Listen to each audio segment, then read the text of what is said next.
राजधानी न्यूज, मैं हूं जूही और आइए सबसे पहले नजर डालते हैं अब तक की सबसे बड़ी खबर पर। सरकार को जहां पे सुरक्षा देनी चाहिए वहां नहीं दे रही है। सुरक्षा लोहरदगा में देनी चाहिए थी, सुरक्षा खूंटी में देनी चाहिए थी, सुरक्षा रूपेश जी के मिलनी चाहिए थी, जन साधारण को सुरक्षा मिलनी चाहिए थी। सरकार की प्राथमिकता अपराध को दबाने में नहीं है, अपराध की चर्चा को दबाने में है, न्याय की मांग को दबाने में है। जो इस वक्त शहर की स्थिति है, जिस सुरक्षा की बात आपने की, वो देखकर तो मेरे को सरकार बहुत असुरक्षित नजर आ रही है।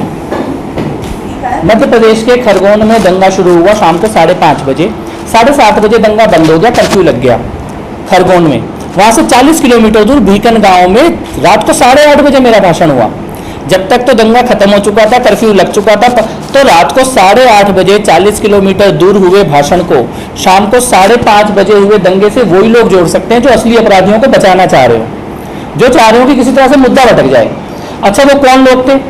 जिन्होंने कसाब को हिंदू बताया था, वो कह रहे थे ये बात।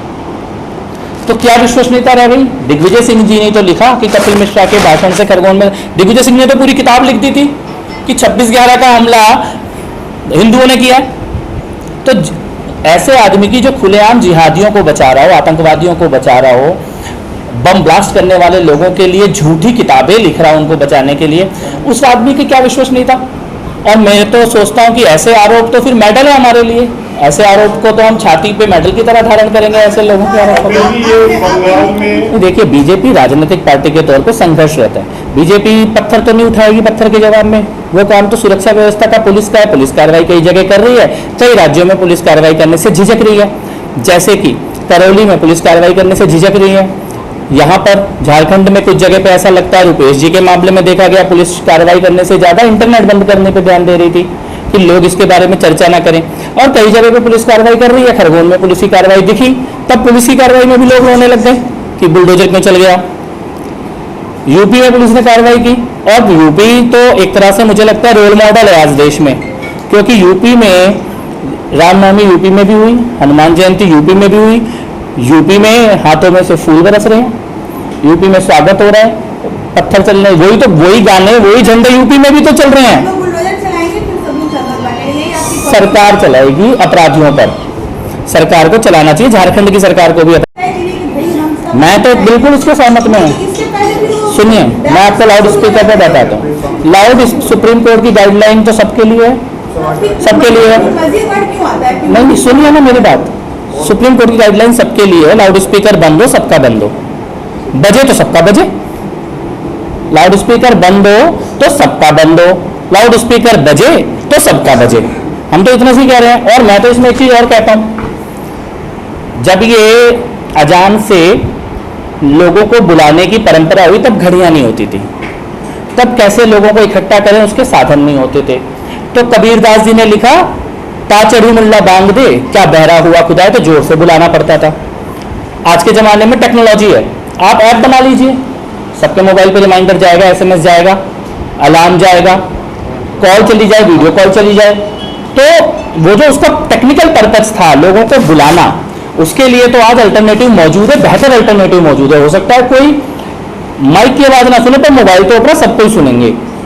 तो सुप्रीम कोर्ट की गाइडलाइन का पालन बहुत आसान है और सब करें। लेकिन अगर नहीं हो रहा तो फिर किसी एक पे। और दूसरी बात एक और मैं कहना चाहता हूँ, गंगा जमनी तहजीब, धर्म निरपेक्षता, इसका कितना अच्छा उदाहरण है।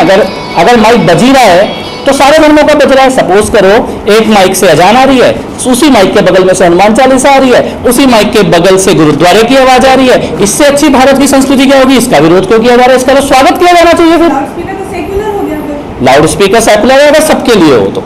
अगर एक का बजे और दूसरे के, एक के लाउड स्पीकर पे जश्न और दूसरे के लाउड स्पीकर पे मातम, ये एक तरफा सेकुलरिज्म नहीं चल सकता। जैसे कल मुंबई में शरद पवार जी की पार्टी ने मंदिर के अंदर इफ्तारी का आयोजन किया, रोजा इफ्तारी, स्वागत है।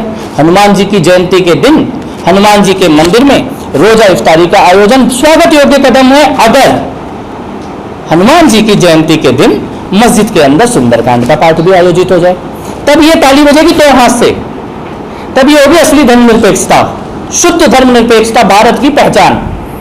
लेकिन आप ये बोलो इफ्तारी तो जायज है, लेकिन मस्जिद में हनुमान जी की मूर्ति बैठा के सुंदरकांड नहीं होगा, तब ये जिहाद है, तब ये तुष्टीकरण है, तब ये वोट बैंक की घटिया राजनीति है, तब इसका विरोध किया जाना जरूरी है। के लिए बस इतना ही। दिन भर की तमाम खबरों के लिए आप इसी तरह हमारे साथ बने रहे और हमारे चैनल को लाइक और सब्सक्राइब करना ना भूलें।